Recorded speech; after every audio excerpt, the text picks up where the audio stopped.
How many elite performers do you think have got the talent to be able to become world class, but don't actually have the inside game to actualize that potential? I think it's a much larger percent than we realize. And I've seen it.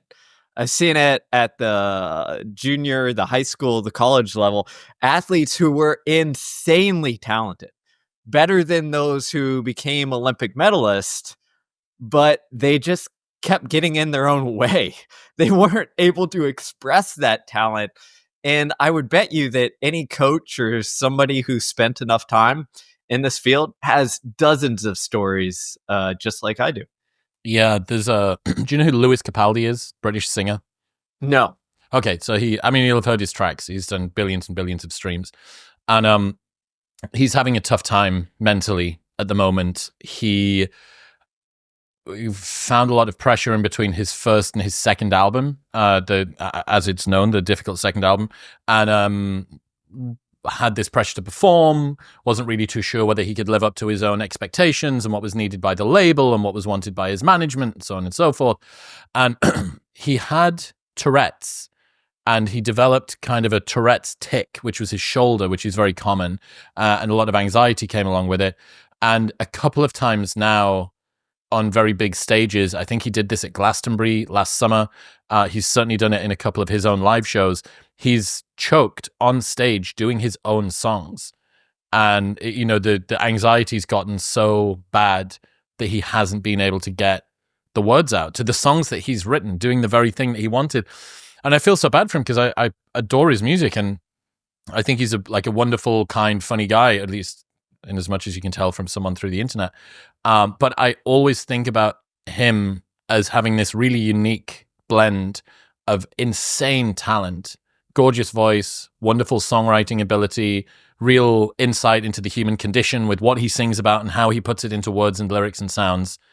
And then this other side, which is his performance, his inner game, and the challenges that he faces, and the fact that his inner game is limiting his capacity. And I think for most people, we assume, well, people just aren't good enough. They're not good enough at the thing that they're trying to do. And so many people have got the desire and the drive, and they want and they try hard and so on and so on.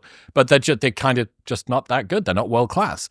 But there's this very unique and kind of particularly vicious category who've got it the other way around, who are better than they need to be world class, and yet don't have whatever it is, the constitution to be able to handle the pressure, the performance, the anxiety, the stress.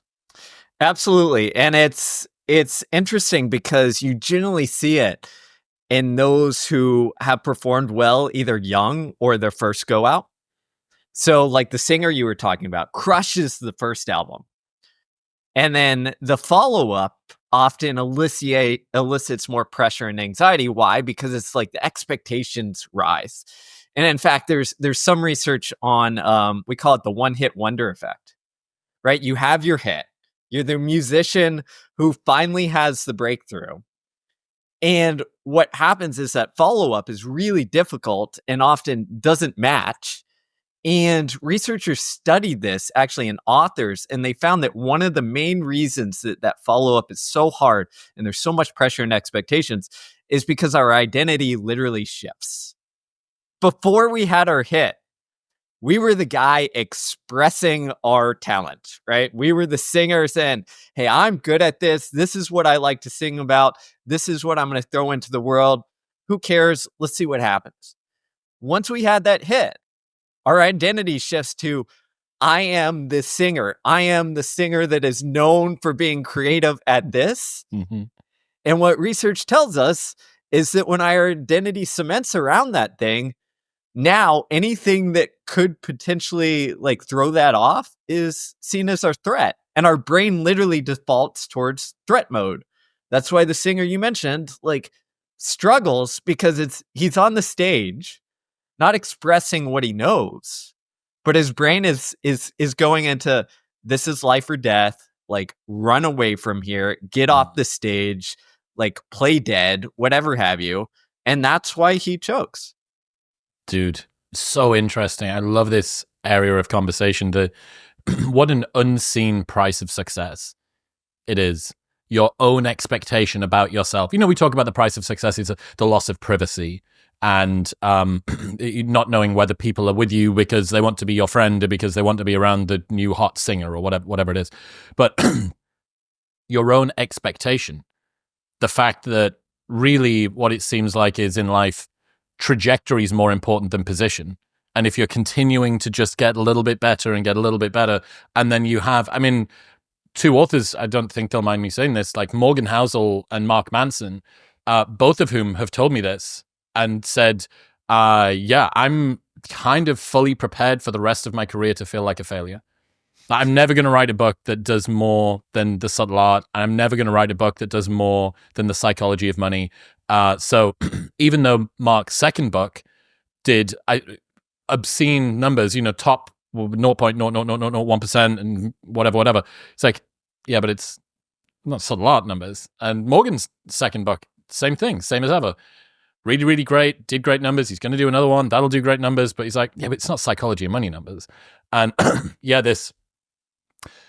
the reframing of any rapid success, any massive success is not a cause for celebration. It's a new minimum bar by which your next performance will be measured, and it is now a higher ledge from you to fall back down.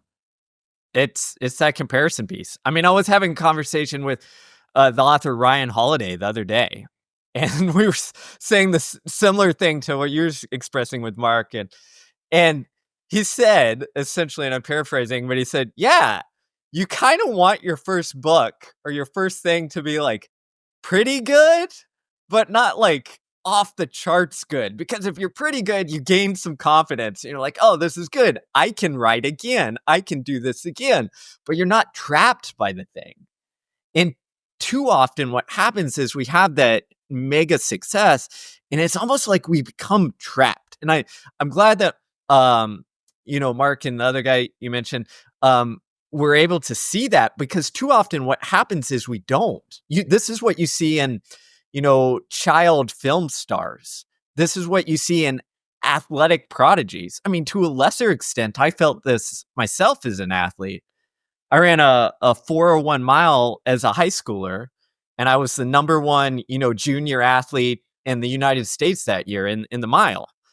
And that felt great until I realized, like, oh shit, like I essentially am going to go down off this ledge because everybody else who is a little bit slower, my same age, is going to come for me. And inevitably, just based on math and the law of averages, someone's going to get me. And I'm now going to be second or third or fourth or fifth. And I got to tell you, I wasn't prepared for it. And it sends a kind of, it just messes up your mind. So it's almost like you want to be that trajectory piece, is figure out a way how to be good enough to keep going, to keep exploring. Yeah. But not so much with overwhelming. And one last piece I'll add on this is you actually see this when you study world-class athletes who make it to the top of their sport. Some are prodigies, right? Some are the LeBron James that just have the outside talent and they have the other goods with them. But a lot of what the research shows is that it's often that slightly next rung down that has a lot of talent, but had to struggle and fight and figure out how to do things that ultimately makes it, because they didn't have the pressure. And more so, they were able to go through the struggle and the ups and downs and navigate it and figure out a way to get through, which kind of created the resilience that allowed them to get to the top. How much of this do you think is internal biological neurochemical systems, and how much of this do you think is sociocultural sense of self-identity, more kind of relational stuff? Yeah, like anything, it's a mix of both, and we can see that, right? So on the acute level, for instance, we can look at some of the biological hormonal drivers that happen with choking, right? So for instance, we have a stress response. Do you have more cortisol, or do you have more testosterone and adrenaline? We can manipulate that a little bit based on how we frame the competition, our confidence going into it, how we're seeing it. But there's also like underlying biology that, depending on this gene will affect your stress reactivity, right? So some people are born essentially like hyper responders to stress and go more cortisol, and some people aren't. And like that helps them perform under pressure. But I do think that on the flip side, the social cultural aspect, I think is more important now than ever, because what we know about this choking is that people don't choke in practice. They choke when they're on stage. And psychology research tells us that part of that is because the public expectation and perception is one of our biggest threat responders, triggers. And nowadays, if you think about it, even for the youngest developing, we're almost all on stage at some point. That stage could be social media, Instagram or TikTok or what have you, but that didn't exist. 30 years ago, you weren't practicing your craft or promoting your craft to everybody else. You were just practicing on the field or track or in the, auditorium by yourself without too many people judging. So I think in a way we have this biology that is kind of loaded to help or hinder us, but we've got this social, cultural, kind of global world when we were meant to be local that has just pulled the trigger and said screw it, you're all going to deal with this pressure to an enormous degree and have to figure it out. Dig deep for me on how pressure impacts performance. We're talking about choking here, which define choking. Let's get into the weeds, neurobiology of pressure, performance, all of that stuff. Yeah, absolutely. So pressure is just this. It's how we react to stress. So we can interpret that in multiple different ways. But when we look at stress, it's not good or bad. It's just our brain making a prediction for how do we handle the challenge before us. And I've talked about cortisol and testosterone and adrenaline. And the best way to think about it is this. We have a bunch of levers we can pull, both from a hormonal standpoint, from a nervous system standpoint, and from a psychological standpoint. And which lever we pull depends on our brain kind of saying what's going to have to help us survive this situation? So that's why if we look at stress or pressure, a little bit helps us perform well, right? We don't run our fastest in practice. We have to do it in a competition. Why? Because that pressure increases our what we call physiological arousal, which says, hey, body, prime your muscles to perform. Give me a little nervous energy or adrenaline to get my mind sharp and to essentially enhance the signal to noise ratio so we can see what we have to do clearer and the feedback coming in that helps us perform clearer.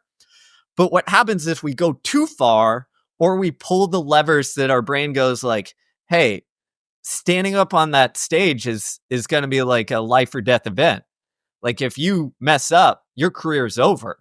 If that's the case, your brain's just going to go good, we'll make sure you don't get up there. And that's what all that anxiety or that fear or that rumination that, I don't want to be here comes from. So the bottom line is stress isn't good or bad. It's just meant to prepare. But the degree of it, so how much we feel, and then the direction of it, meaning is it directed towards, seeing the thing as a challenge that I can take on and overcome?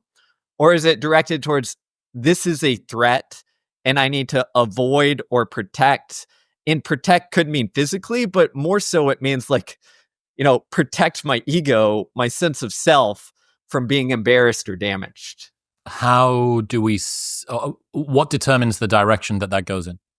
So a number of things. Again, some of it is our biology and genetics, but a large part of it is, again, come back to that brain is predictive. What evidence is it using to predict? So if we're taking on some sort of task or pursuit, it's essentially, are we prepared for the demands that we're going to face?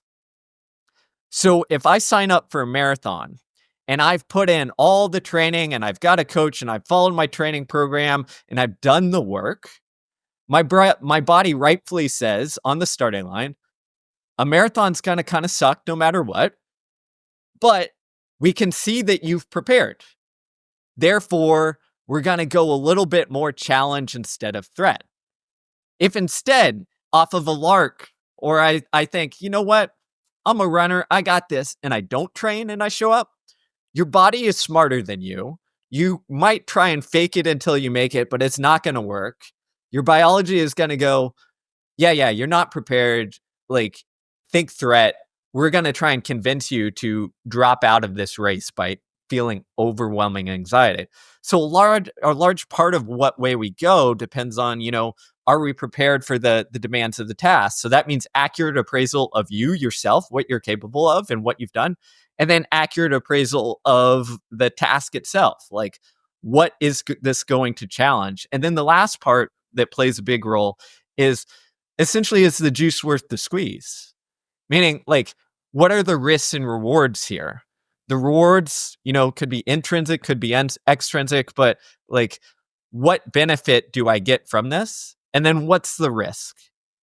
If it is literally I fail at this task and it's my job, we'll go to threat mode. If it's I lose this game and yeah, that sucks, but I'm not a professional athlete or my life or career isn't dependent on this, I'll be more likely to go to challenge mode because like the threat is low and the reward is probably higher. What was that study that they did with rugby players where they manipulated people that spoke to them before the event, before a match, something like that? Yeah. So there's been a lot of fascinating work on rugby in this, where they look at all this stuff, and a couple of different studies, but one of my favorite is that they took rugby players and they essentially sat them down for a game and had them either prepare or look at what they did wrong the last game with a friend or a coach or a stranger. Okay. And when they sat down and looked at what they did wrong so that they could improve, going into this game, when they did it with a stranger, cortisol goes through the roof, testosterone plummets. When they did it with a friend or, a coach who's supportive, testosterone goes up, cortisol goes down. But most interestingly to me is if that stranger was a big dude, so not skinny distance runner Steve, but, linebacker, cortisol goes up through the freaking roof. Okay? Even more than, right, okay. Even more than if it was a skinny stranger. Why? Because like a big stranger is way more intimidating. So our brain reads the room and environment and says like, this dude is big. I don't know who he is. We're watching me suck right now. Brain default to threat mode. And then presumably looking at your successes before, is that better than looking at your successes with a coach or with a friend? Is that even better than looking at your failures? Yeah, absolutely. So we have these sensitive windows. So these sensitive periods before and after games or matches or things that we care about. A performance of some kind. Yeah, performance of some part. And essentially what our brain is going on this mission looking for like evidence. Are we prepared or should I hit the eject button? And right before a game, you're super sensitive where it's like anything that it picks up is going to be highly valued. So if we look at the things that we did well or the successes or our plays the last game where, we performed at a high level, then what happens is that it puts us in that challenge mode because our brain goes, okay, yeah, we are prepared for this. We've had success before, like release the testosterone and adrenaline, take it on. So we have to be very careful. And this is why actuality, several years ago, I spoke with the NBA team. And, we talked about all this stuff, and it came down to one of their biggest problems is at halftime, their players were going into the locker room, and the first thing they did was get on their phone and scroll through social media, right? And they're on social media. What do you think is on X, about so-and-so player? It's like, you're trash. And they'd come out and they'd be flat, out of halftime. And you're like, well, of course. They're priming their minds with, you suck. Like, you're doing horrible. So we have to be really freaking careful, especially in that performance zone of what we're feeding our brains. So this is a very permeable window. What, probably an hour maybe before to an hour after, something like that. Is there anything else? I really want to get into, how people can prime themselves more effectively, how we can interject, what we can do in these moments before and during a performance. But is there anything else to say on the sort of neurobiology of what's going on? Yeah, I mean, there's always stuff. It's fascinating. I think the biggest thing that I take away is, or the other thing that is really important here is our mindset impacts things too. So what we're thinking can impact where our biology goes. And I know that sounds a little woo-woo, but it's true. And one of the ways that they've shown this is how we read the feedback coming in. So what I mean by this is, we all know we feel like anxious at some point before a performance. But whether we label that and interpret it as this is my body getting me prepared, or this is my body like freaking out, will shift like A, the interpretation, but B, will also have an impact on the like downstream hormonal consequences on which way we go. So the way I like to think about all this stuff is it's all kind of interconnected. Mm-hmm. It's again, think of your brain as saying like, I have all this information in the world and I have all these levers I can pull.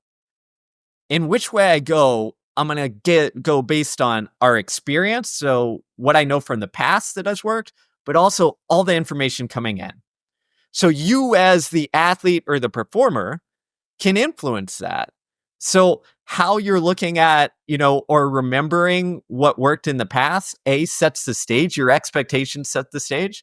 And then B, the information sources you're taking in. This is why athletes use hype songs sometimes, or like whatever have you, because that shifts that information source from being like, I'm anxious to like, let's get pumped, let's go. And in certain situations, like that shifts our biology to be ready to perform better. The only recent analogous situation that I've had is I was doing some live shows. I've done like solo live shows. It's 2 hours of me on stage in front of audiences we started at 40 people and then we moved up to 3,500. So I really ran the full gamut where you can see the whites of their eyes and you basically can see nobody. And one of the things that I needed to do as part of preparation is I need to get my tongue warmed up. I need to be thinking about the material. I need to, in terms of the physiology of the mouth, I need to actually be warm. And a couple of times I tried a series of vocal warm-ups given to me by my speech coach. And then one of the nights, I think it was one of the London shows, I just had a dressing room filled with people until 5 minutes before I was going to go on stage. And we were just talking, shooting the shit, coming up with ideas. Oh, what do you think's going to happen with Trump and blah, blah, blah. And I was like, fuck, I forgot to warm up. I went out and everything was the most lucid it had been because I achieved the outcome that I wanted. That was my hype song.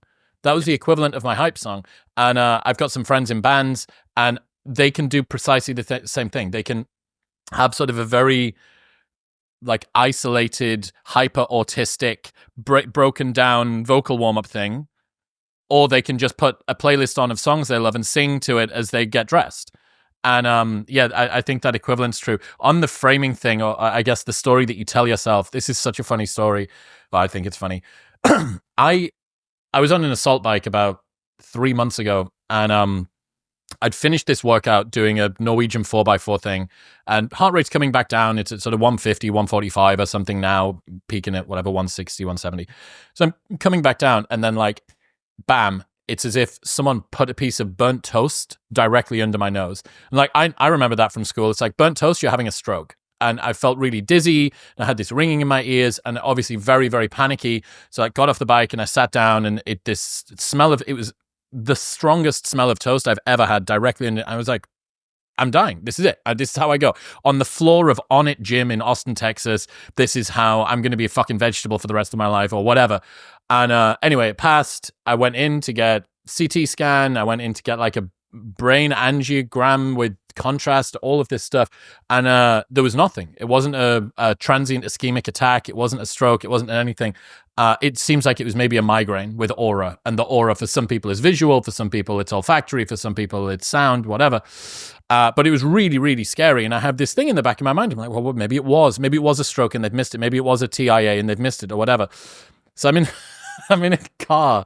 I'm in the back of a London cab in November, one day before the live show, a couple of days before the live show last year, in the back of a cab, and like, bam, I just smell popcorn. The strongest smell of popcorn. Immediately, my heart rate goes through the roof. I'm like, holy fuck, it's happening again. I knew that it wasn't some weird migraine thing brought on by whatever, me training. Like, I know that I'm broken. Like, this is the beginning of the end for me. This is how I die. I die in the back of a London taxi cab smelling popcorn.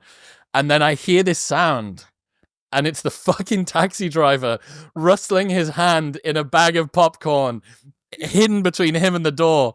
And I'm like, is that popcorn? He says, yeah, sorry. Would you like some? I'm like, no. And immediately my heart rate comes straight back down. All of the panic I had, I found it hilarious. I'm like giggling to myself in the back, thinking, I thought I was dying. This bloke just wanted to have some butter kissed or whatever it is. And the story that you tell yourself, highly determinant of what's going on physiologically. First off, I'm glad everything's okay. But yeah, me too. Second off, that illustrates perfectly how our brain works. And there's so many crazy studies that show this, or experiences. We've all had similar things to like that. One of my favorites is it was years ago, some psychologists did a study on drinking essentially like a milkshake, right? And they just had different labels. Like one said, ice cream milkshake, and the other said like nutrition shake, right?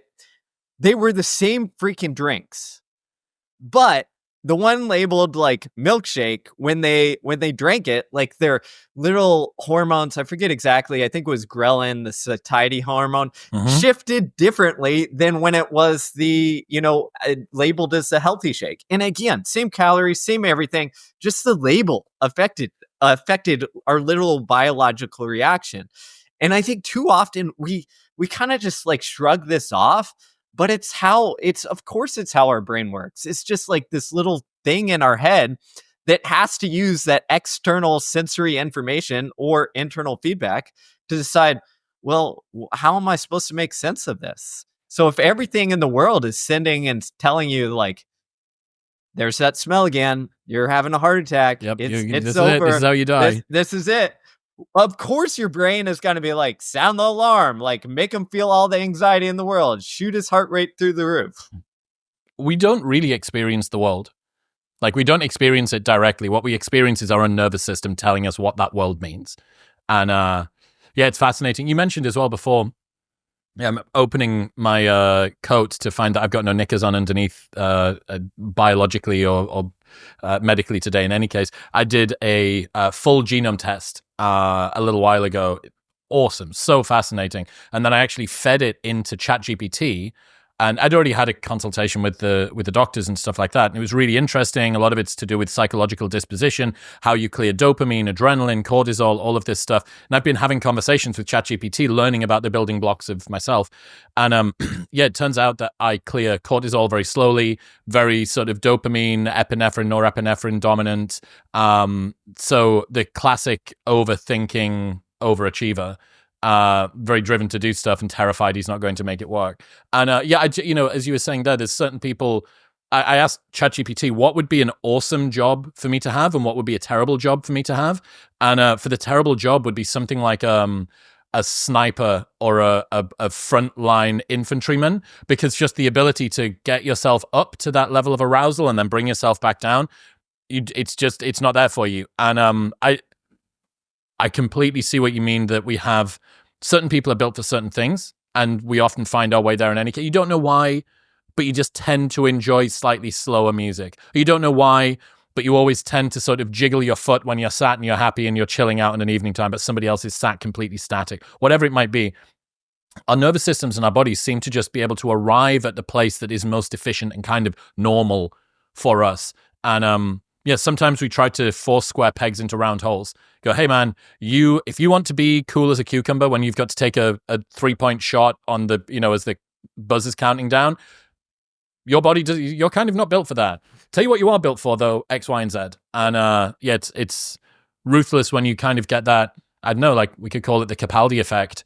You know, somebody who wants a thing and their nervous system really is not built for the thing that they want to achieve, even if their talent is.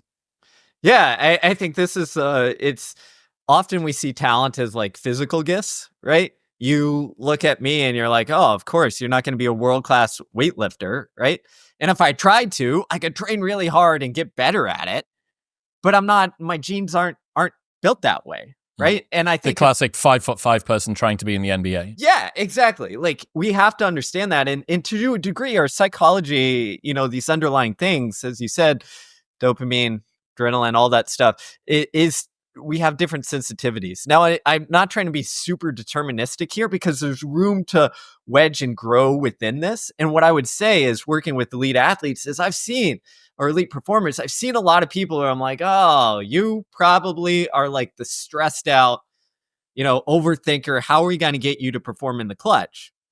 They're never going to be, I don't know, Michael Jordan. But what they can do is get better at that skill if you acknowledge, like, hey, here's your tendencies. And I can't just tell you, hey, try to be like Michael Jordan. No, we got to accept some of this. We got to accept that you're going to be more nervous. You're going to be more like hypersensitive to this stress. This is just who you are. But let's develop some coping strategies or some like different tools that allow you to at least, you know, be okay on game day when it's ready to go. Okay, dig in.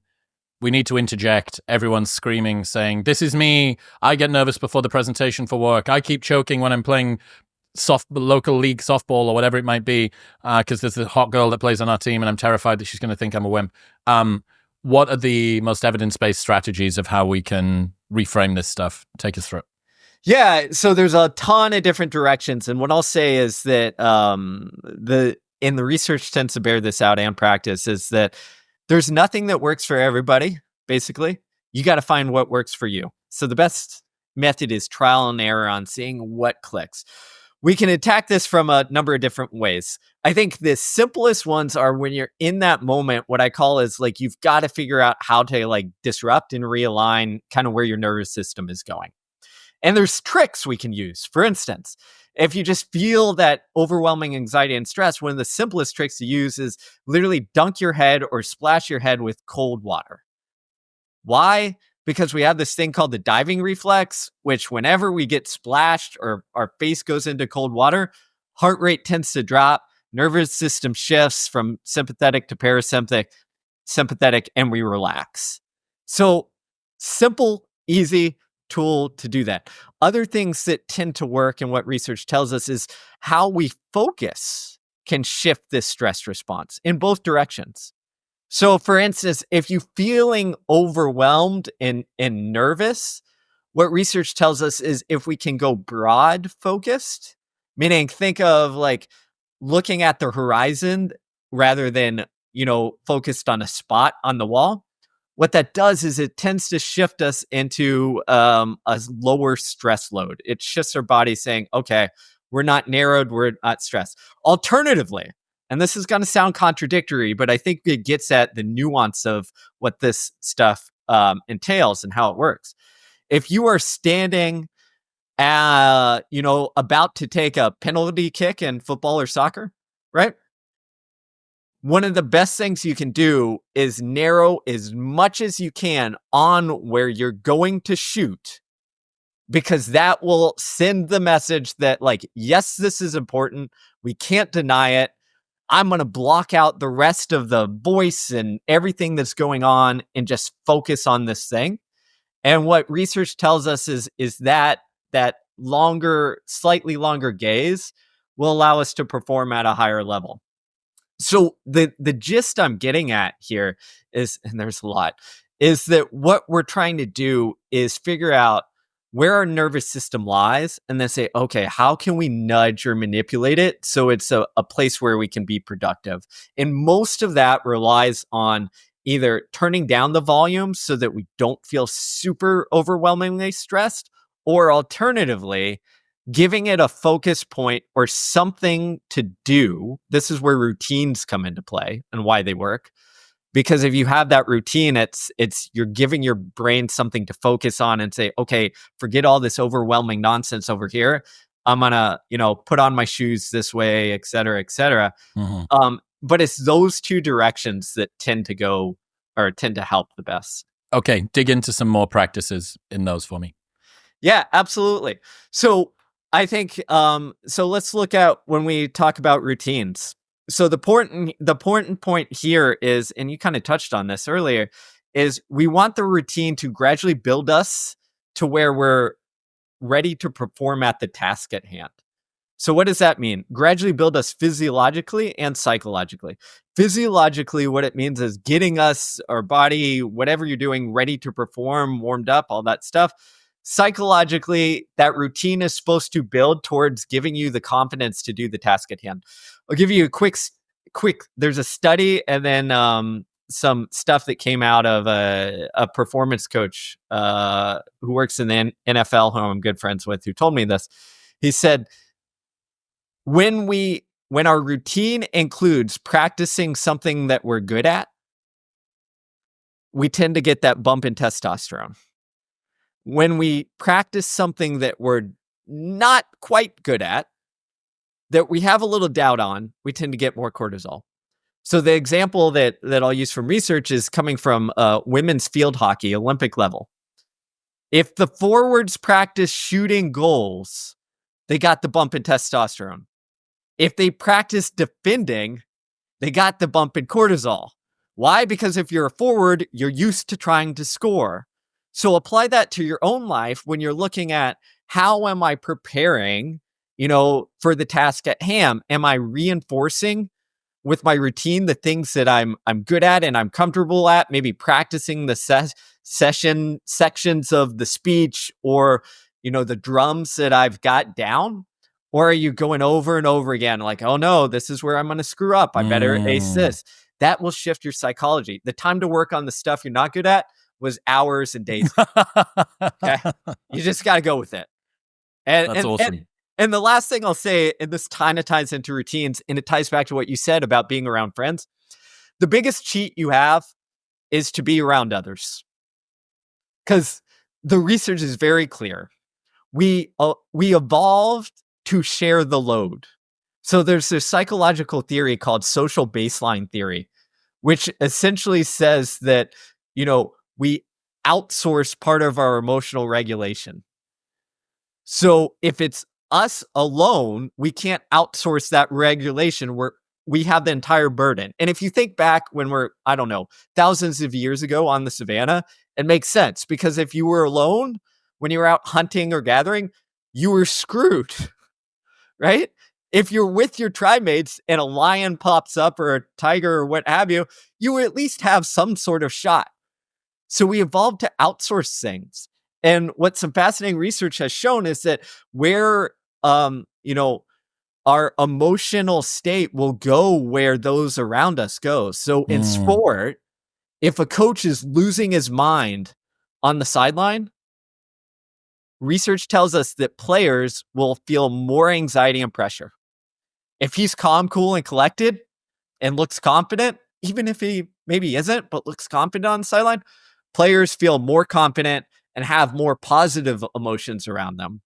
And the last thing I'll say on this part, which is the most fascinating part to me, is a group of researchers, several groups, took individuals and they stuck them at the bottom of a steep hill. And they said, essentially, how steep do you think this hill is, and do you want to run up it? When they're alone, they would say, this hill is, 20 degrees. Hell no, that sucks. When they were with a friend, they would judge the hill to be 7 degrees, shallower, and be like, yeah, it's fine. This same research has been replicated in lifting weights or lifting heavy boxes. When you're with others, you judge the box you guess that it weighs less, right?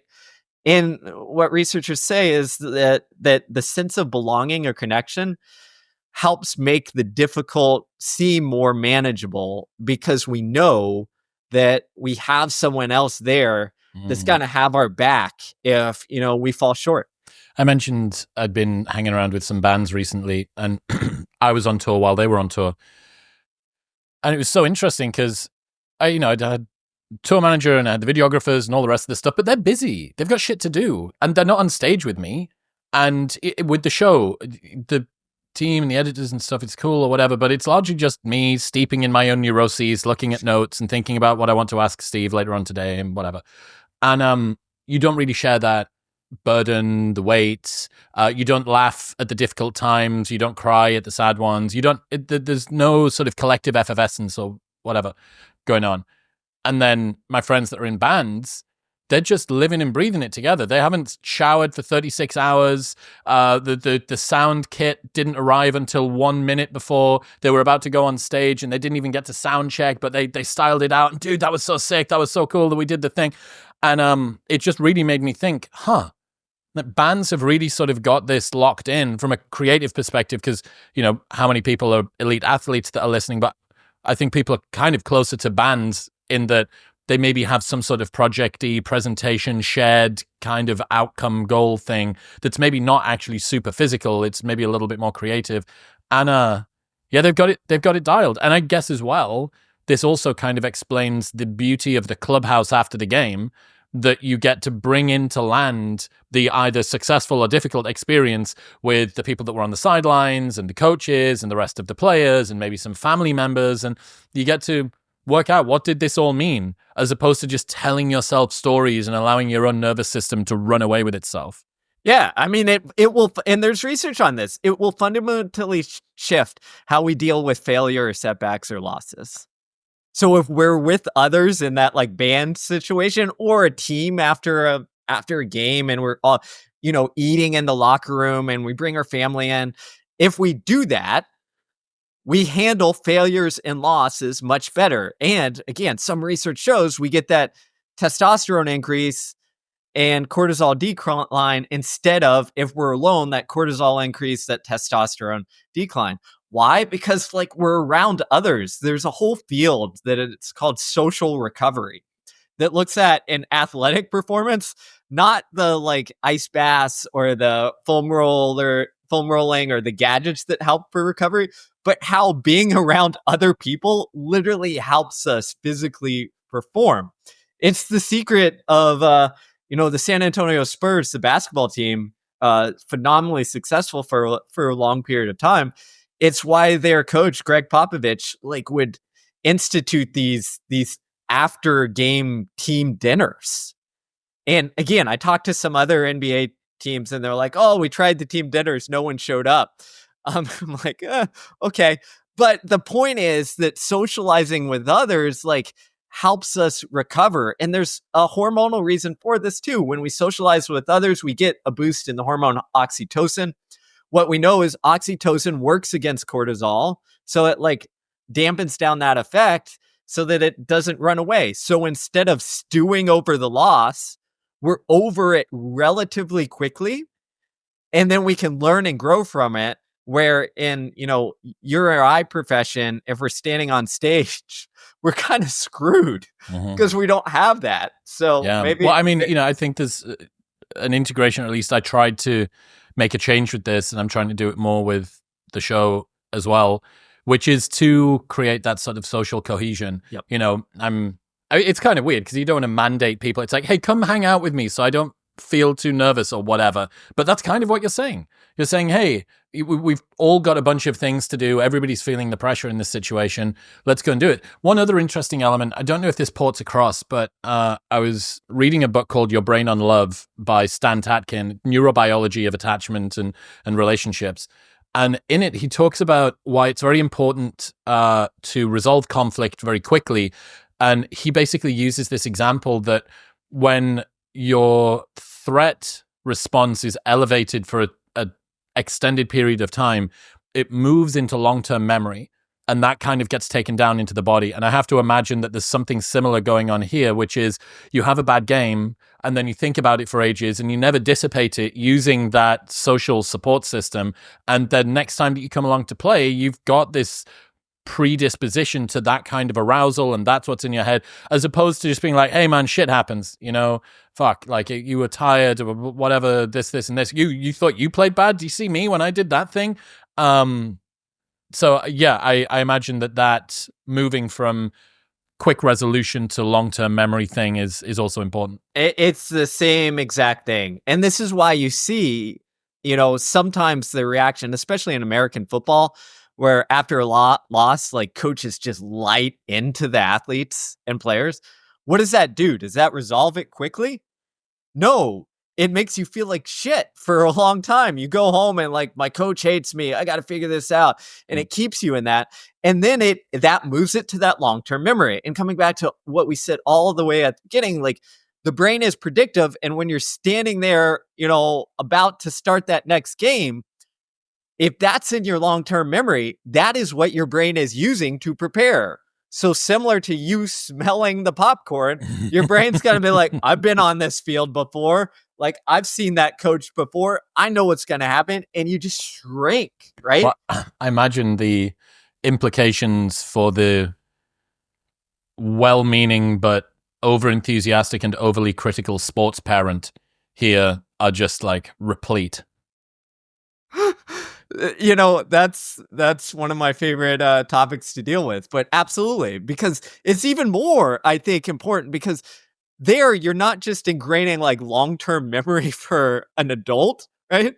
You're ingraining like the patterns of how to handle stress, failure, competition for essentially a lifetime, because from your primary caregiver. Yeah, from the person who matters most in your life. And this is where it can go all wrong. I mean, so my wife is a elementary school teacher, so we go to way too many, elementary school soccer and football and baseball games because her kids all ask her to show up. And that's where I'm just like holding my hand over my mouth so I don't say anything, because there are so many instances where I'm like, oh dear God, this is where those kids who I used to deal with coaching college and professional athletes, this is where that fear is developed right here in front of me on that, 8-year-old soccer pitch. Yeah, little Timmy is going to come back in 10 years with an AK-47 and actually shoot up this entire school. I'm afraid, Father, you've caused this issue to happen. It wasn't him. It wasn't him being radicalized by 4chan. It was you. It was you and how hard you pushed him when he was 8 years old playing soccer. Yeah, dude, I've seen it. I've seen it a number of times. And it's strange, right? Because you think, well, I'm passionate. I want my child to do well, or I want my team to do well, or I want my whatever. And it's one of those situations where if you're in a position of leadership, authority, if you're a coach of some kind, if you're a caregiver, you need to put your own nervous system to one side. It's like, it doesn't matter about how you feel right now. What are we here to do? We're here to facilitate the performance of that person that's in front of you. And if you're stressed, you can deal with it afterward, or you can deal with it behind the scenes. The person that needs to go out there and perform, you need to get out of the way and help them. And that permeable membrane period that you have, an hour before, an hour after, something like that. If you're in the car, the classic backseat of the car conversation. Yep. You're driving home, and what do you? They know that they failed, or they know that things didn't go well. What are you going to do? Drive it home? That's spot on. And this is the make or break part for youth sports. In fact, there's some research that shows that something like in the US, 70% of kids who try sports quit by the age of 13. And if you look at why, one of the main contributors is fear of failure from an important adult, meaning a coach or a parent has like instilled this fear of failure so much that some 12-year-old says like, you know what, I used to enjoy playing softball, but screw it, I don't want to deal with that feeling. And then you've lost that kid, not only from something that is important maybe to them that they enjoyed, but I also think in today's world, you've lost them from like some sort of physical activity that could have set them up for like, this is normal to do in life. Talk to me about the role that failure plays in shaping our true identity. I mean, it's how we internalize things. So our identity is shaped through kind of a phase of exploration. This is why when we're young, like our identity kind of bounces around. Like when you're elementary school, sometimes you go home from school and you say, hey, I'm a firefighter. Today, I want to be a policeman, right? You're in a heavy exploration phase. As we age, we move a little bit more from exploration to commitment. Why? Because we need some sort of secure sense of self.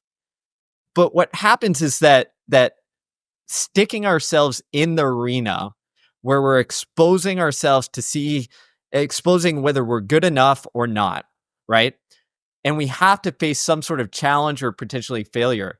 Those are those keystone moments that allow us to kind of like shape the rest of our identity on whether we're going to be like resilient or to a degree fragile.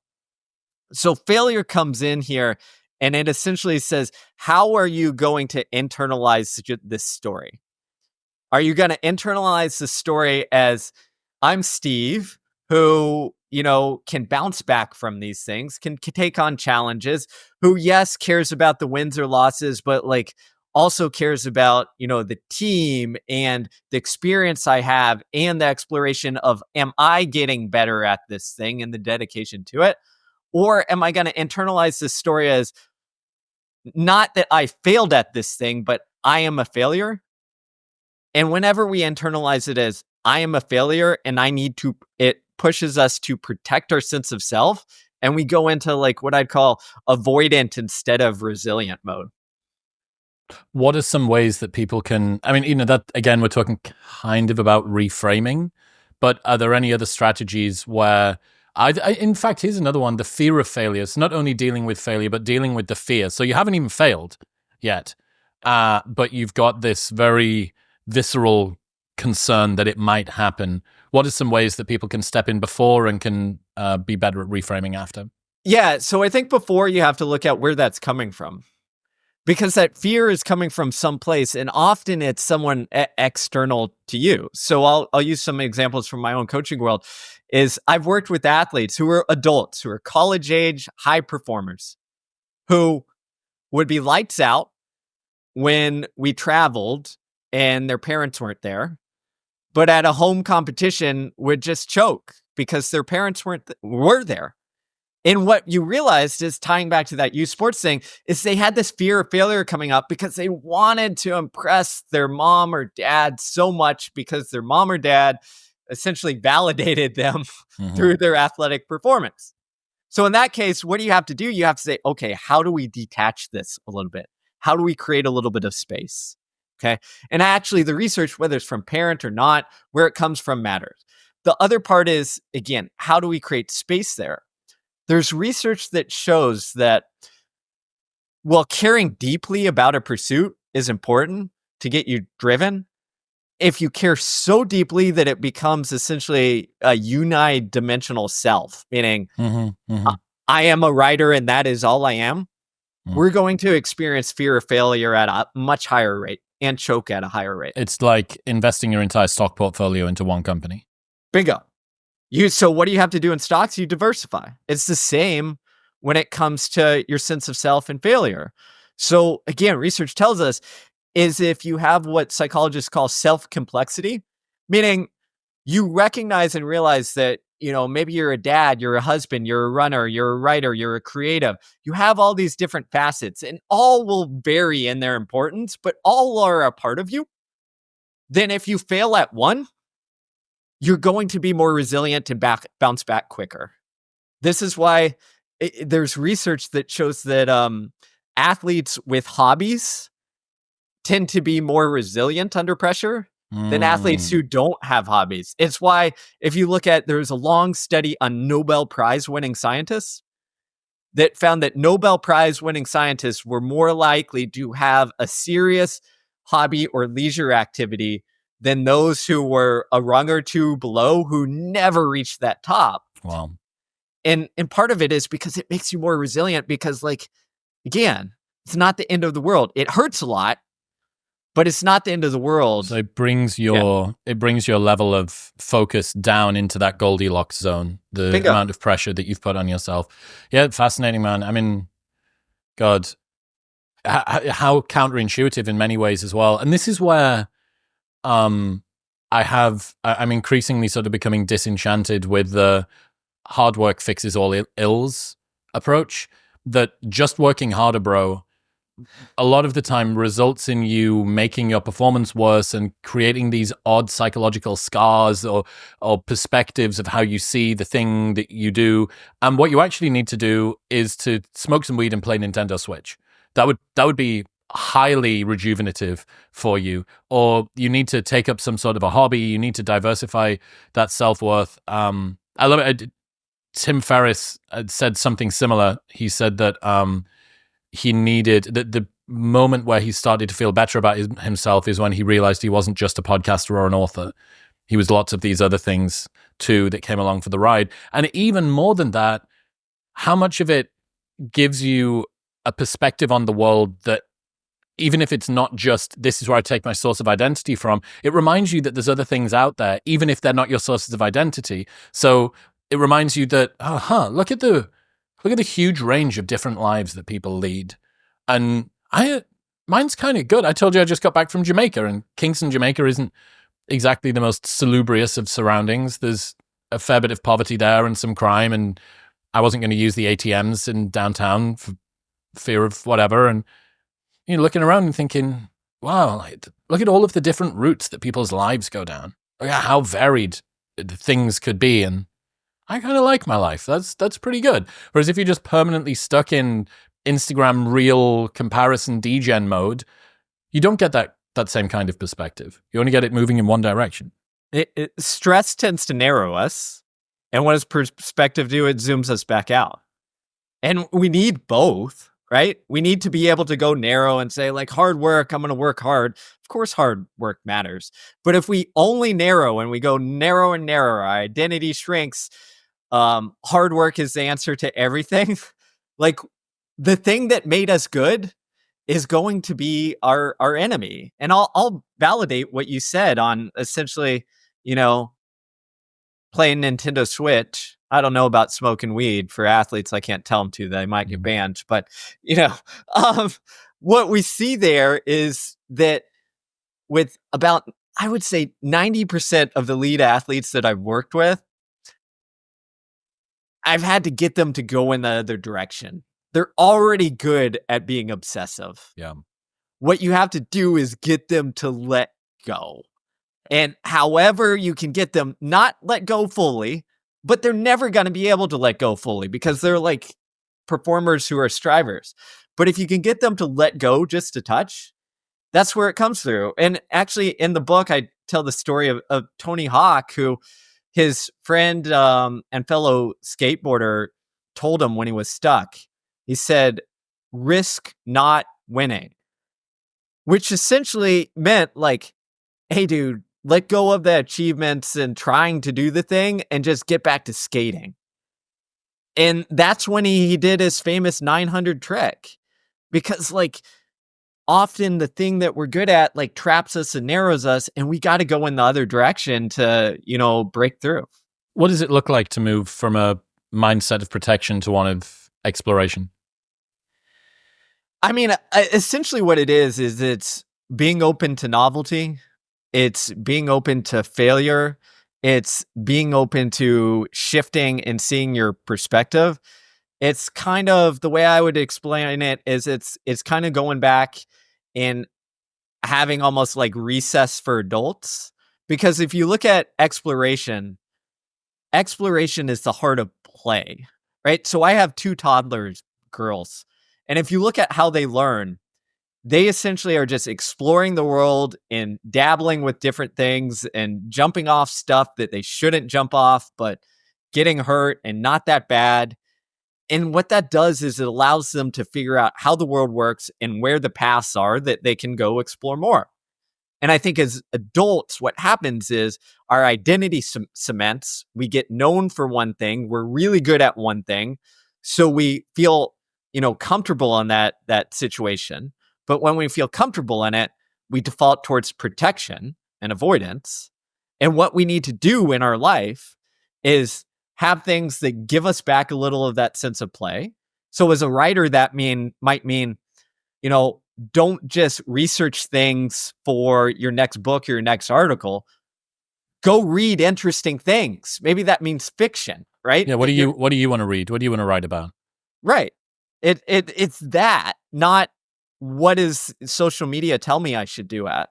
And then I think other things are perspective shifters. So there's a large body of research that tells us that getting out in nature, right, shifts us into exploration mode, right?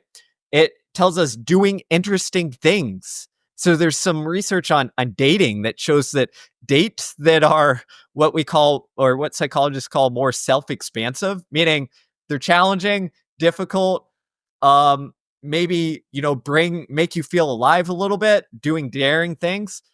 Those kinds of dates are often more successful than, going to the movies or getting coffee, because it makes us feel alive and it opens up our self to, be open to getting to know this person sitting across from us. So the answer for exploration to me is like, do perspectives changing things and do real things in the real world that make you feel alive. Yeah. What's the role of values and goals and sort of the clarity around that stuff? Is that important? Yeah, to a degree, it is. Like, goals serve two purposes. They're motivators, and then they tell us what to focus on or what's important. What research tells us, there was a big meta-analysis that came out actually not too long ago that showed us that process goals work pretty well, and that outcome goals really aren't tied to performance, which is kind of counterintuitive. Mm-hmm. But the reason there is because often those outcome goals are motivating for simple things that we can easily achieve. But once it becomes difficult, those outcome goals essentially become like glaring signs that tell you that like you haven't achieved what you want yet. So instead, Oh, wow. Yeah. You posited an ideal and then you compare yourself to that ideal and inevitably you find yourself lacking. right, it's you've set this huge standard, and of course when you're looking up at it, it stops being inspirational or aspirational, and it starts telling you that like you're not good enough and you may never be good enough. So instead, using process goals, which are essentially like, what are the steps that I need to take to give me a shot? Those tend to work well. And if we look at values, values are important. But what's really interesting to me is that a lot of the research tells us that our values tend to go where our environment goes, or our groups or belonging goes. So the most important thing is, yeah, know what you value. But the most important thing is probably surround yourself with people who value similar things, whether that's like hard work or connection or drive or, fairness, whatever it is that matters to you. Your values are going to go where that group tends to go. There's a beautiful summary of a philosophy article I was reading recently that said goals are intentions, not attachments. They provide a direction, not a destination. And I thought that was just such a wonderful reframe.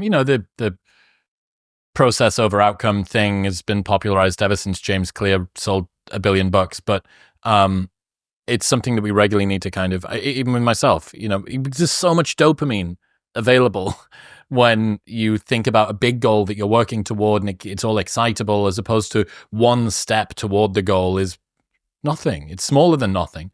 So I guess one other element that is kind of interesting that's much more normal is perfectionism and self-sabotage in just normal daily life, the way that we go about things, the story we tell, kind of the micro insults that we bestow on ourselves that I imagine do sort of damage our self-worth and our confidence, and maybe they bleed out into the big things.